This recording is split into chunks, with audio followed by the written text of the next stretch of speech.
The why on timing is really interesting. Yeah, first of all, thanks for having me back. We just talked 2 days ago. But, I alluded to it already when we spoke that there are bigger discussions about partnerships beyond technology licensing. And we've been working on this for quite some time.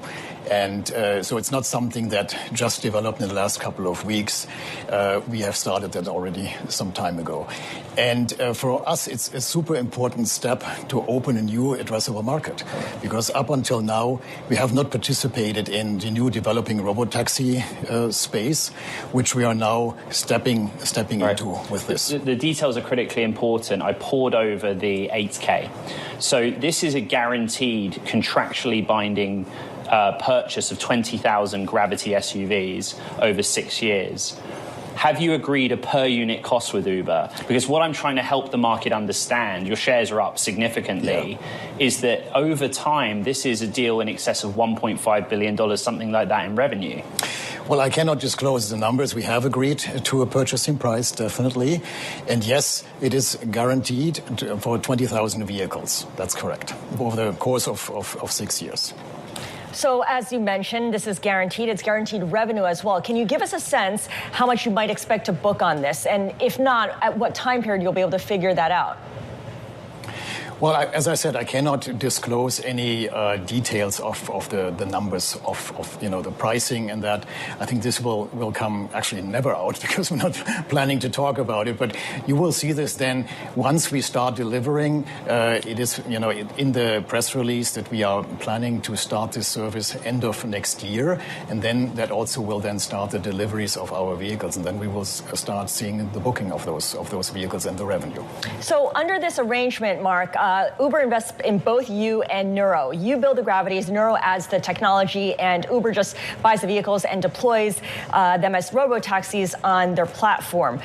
Who makes the money, and what's the timeline for commercialization here? Well, clearly everybody makes money. Otherwise, we wouldn't be doing it. Yeah? We're not a non-profit organization.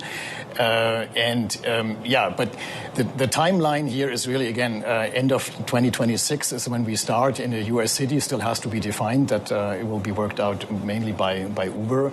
But then in 2027, we will ramp up for the first 3 years, and then beyond that, then additional sales and deployments in the following 3 years. Mark, the most common question I got for you from the audience when I said you were coming back onto the program was why the Gravity and not the Air? Yeah. And is the Gravity a better robo-taxi than it is a consumer vehicle? No, it can do both. And I mean, I want to be clear, and maybe I mentioned that in our last talk. We're doing the Gravity because the Gravity is available. We want to bring it to market fast together with Nuro and with Uber. But we're also working on successors not only for the Gravity but also for this program. So eventually there will be other vehicles deployed on the platform. The Gravity is just something that we have, and it's already we build it in a way that it can easily developed and deployed as a robotaxi. That's why we're starting with the Gravity. But it's not going to be the end solution for us and for Uber. Mark, the skeptic looks at the 5-year chart of the share price, the historic production numbers and the installed capacity of the plant, and says, okay, this is 20,000 units over 6 years that you sell directly to Uber.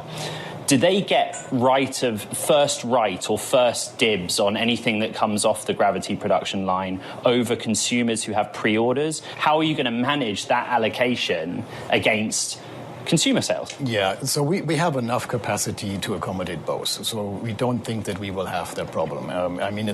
I spoke about it right now. We are still in ramping up, and we have some issues to overcome. By the time there are no issues anymore with capacity, I'm very certain about that.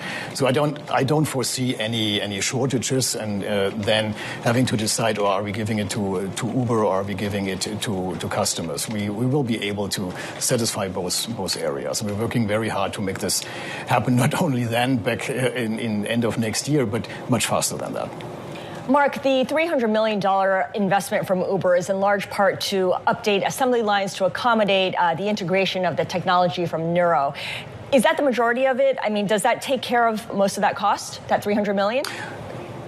In fact, it's not updated at the assembly line. There's not much to update on the assembly line. It is actually a participation of the development costs that we have to do together with Nuro in order to make this happen. We have already prototypes driving in Las Vegas in confined areas, but there's still development to do in order to really make it, in a production vehicle. That's where what the money is for, a portion of that, not everything. It's a portion of that.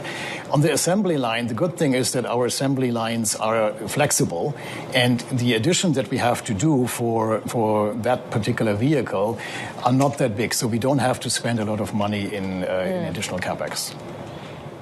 What is the rest of it for then? And what's interesting, I mean, we have to address the elephant in the room, which is the share reaction. If it's based on today's news and not the reverse stock split, what does it signal, do you think? This is Uber saying a vote of confidence in Lucid. It's Lucid getting a lifeline. How would you phrase it? No, it's not a lifeline. It's for us, it's really, and for me, it's really a vote of confidence, absolutely. And, for us, that is the start of a long-term partnership. Uber went at a great length at an evaluation of other vehicles that are out there. We're not the only one, and made the decision to do it together with Lucid because of our advanced EV technology, and simply because we can provide range, we can provide uptime better than anybody else. So I definitely see this as a vote of confidence above all, and we are very grateful for that partnership with Uber. The first piece of news that hit the wire this morning was a 1-to-10 reverse stock split. As a student of the markets, historically, that mechanism is used to avoid delisting. What was your motivation? Well, delisting happens when you are under $1. Correct. I don't think we were anywhere close to below $1. So that was not the reason. It's actually a technical thing. The main reason is that when you are on a certain level or below a certain level, certain institutional investors cannot invest into your stock. In order to open that investment market for us, that's why we did this, and also to reduce volatility. This is the only reason. For us, it's more a technical thing that we're implementing in order to make it easier for us also to participate in the stock market.